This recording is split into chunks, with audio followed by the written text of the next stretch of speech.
Vamos aprender a cutucar positivamente as pessoas. E eu não sei se vocês viram, esses dias teve um lacrador que chegou para o presidente Bolsonaro, que ele estava falando dos cortes de impostos, e ele falou assim, presidente, é normal em ano eleitoral reduzir impostos? Aí o presidente Bolsonaro falou, olha o seguinte, olha, em 2019, que era ano não eleitoral, nós reduzimos impostos sobre remédios contra o câncer e HIV, jogos eletrônicos e baixamos as taxas de 532 itens de produção, tipo máquinas, motores e ferramentas, além de termos zerado o imposto de mais de 261 desses itens. A verdade é a seguinte, o governo federal desonera. Ele falou, em 2020, que também não era ano eleitoral, reduzimos impostos da folha de pagamento para quê? Estimular a contratação de jovens. Promovemos a redução de jogos eletrônicos, né? Nova redução sobre jogos eletrônicos, além de diminuirmos e zerarmos os impostos de medicamentos e centenas de produtos médicos, incluindo os de combate à Covid. A verdade é a seguinte, o governo federal desonera. Em 2020 também, que não era ano eleitoral, eles zeraram os impostos para os distribuidores de energia elétrica, equipamentos de energia solar, cilindros de oxigênio, medicamento para atrofia muscular espinhal, impostos federais sobre o arroz, a soja, o milho, foram zerados também temporariamente. E aí muita gente não consegue entender, porque foi isso basicamente que o Donald Trump fez nos Estados Unidos, né? Logo que entrou, diminuindo os impostos empresariais. Aí a pessoa fala assim, nossa, mas isso é para ajudar só os empresários ao invés de ajudar o povo? Não. Quando o empresário se reduz os impostos dele, ele contrata mais gente, ele compra mais máquina, ao invés dele pagar imposto para o governo, né? Mas eu vou abordar apenas um aspecto de uma ideia socialista equivocada, que é a taxação sobre grandes fortunas, grandes heranças. Então, muitos socialistas brasileiros hoje defendem essa ideia, que consiste basicamente no seguinte: a pessoa tem uma fortuna e o governo vai taxar. Você vai cobrar mais impostos daquela pessoa, tirar o dinheiro dela e vai distribuir para a sociedade. Que coisa bonita, que coisa inteligente, como é que eu não pensei nisso? Toda vez que se faz isso, a primeira coisa que acontece é uma fuga do capital financeiro do seu país para outros países. Isso aconteceu na Venezuela porque Nicolás Maduro e Hugo Chávez, o seu antecessor, expropriaram muitos empresários. Quando os empresários perceberam que o governo estava roubando as suas propriedades e a sua riqueza, ou eles foram para Aruba, na América Central, ou muitos voltaram para o Brasil. Assim acontece com alguns empresários que estavam na França também fugiram, levaram sua capital para outro lugar porque o governo francês estava com essa ideia. Então, além da fuga do capital do país ir para outro, existem consequências diretas que vão afetar aos pobres. Então, pensa comigo. Eu sou dono de uma empresa e o governo me diz que a minha empresa, por causa da minha riqueza, esse ano vai ter que pagar 1 milhão a mais de impostos. Então acontece o seguinte, muitos ricos não têm toda a sua riqueza em dinheiro depositado no banco. Então o capital das empresas não é simplesmente monetário, né, de dinheiro, né, no banco ou investido, mas é em ativos de produção. Então o que eu tenho? Eu tenho uma fábrica, eu tenho tratores, eu tenho máquinas, eu tenho funcionários. Então, uma das consequências que eu tenho, se eu tiver que pagar esses impostos, eu olho para quanto eu estou ganhando, que é a parte financeira, e eu falo, bem, a primeira coisa que eu tenho que fazer é demitir alguns funcionários, porque realmente não vai dar para eu pagar essa grana a mais que o governo está me pedindo, né?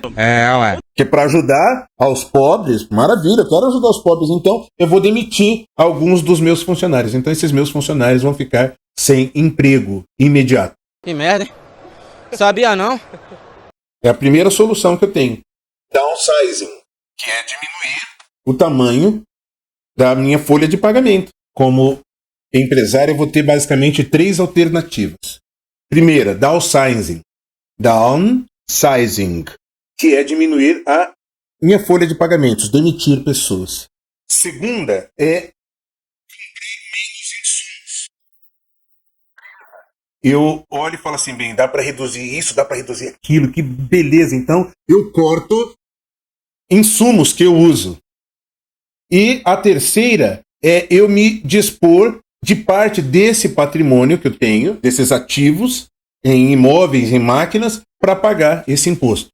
Então, veja só, a primeira consequência é eu mandar as pessoas embora. Então, eu, para ajudar aos pobres, eu crio mais pobres, porque parte dos meus funcionários que tinham uma renda direta, eles vão parar de ter essa renda. Segundo, ao diminuir a compra de insumos, as outras empresas que dependem da minha para se manter vão ter uma redução nos seus lucros. Que merda, hein?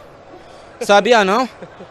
Tendo uma redução dos seus lucros, eles vão ter que fazer coisas parecidas com as que eu estou fazendo. Ou vão demitir funcionários, ter que se dispor de algum tipo de capital. E a outra solução é eu me desfazer. Então, por exemplo, eu tenho tratores, eu tenho máquinas, né, na minha empresa, que alguns tratores e algumas máquinas eu vou vender. Eu vendo esses tratores e essas máquinas, e alguém que pretendia comprar tratores novos e máquinas novas estão vendo que eu estou vendendo, o que eles vão fazer? Eles vão comprar de mim. E o que vai acontecer com a indústria de tratores e de máquinas novas?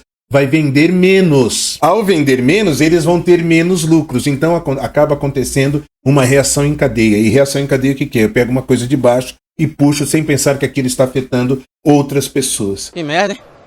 Sabia não?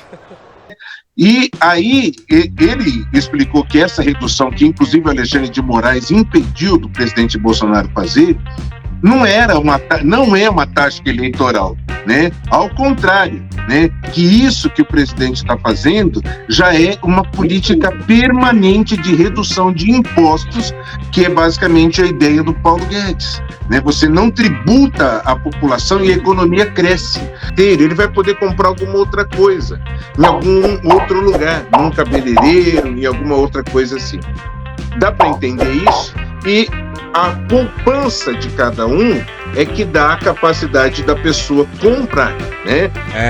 Essa redução de imposto de 2022, o Bolsonaro falou que são apenas a continuidade de uma política permanente que só foi possível graças às reformas estruturais que o governo promoveu, de modo a governar o Brasil com responsabilidade fiscal, indicações técnicas, redução de gastos e tudo mais. Então, quer dizer, além disso, ele zerou os impostos federais do diesel, do gás de cozinha, itens de produção de informática, sobre a soja, o milho temporariamente. Então, esse tipo de pensamento de ir no povo e arrancar do povo, que é o pensamento fabiano, né? Muita gente se espanta ainda do Alckmin estar lá com o Lula. Não é espantoso, não, porque eles são socialistas fabianos que arrancam do povo através de impostos pesadíssimos, né? Realmente. Então, minha gente, o governo Bolsonaro está em muito boas mãos, graças a Deus, ao Paulo Guedes, né? Bolsonaro teve uma atitude muito sábia ao convidar o Paulo Guedes, que é um craque mundial em expandir a economia. Depois a gente vai falar um pouco mais sobre esse assunto, mas as minhas considerações iniciais sobre esse assunto de economia eram essas. Muito bem. Obrigado por assistir o vídeo até o final. Se você gostou, contribua com o trabalho do professor Joanilson Rodrigues fazendo um Pix de qualquer valor. Contribua. Faça um Pix agora mesmo pelo número de celular que aparece na tua tela. O professor agradece.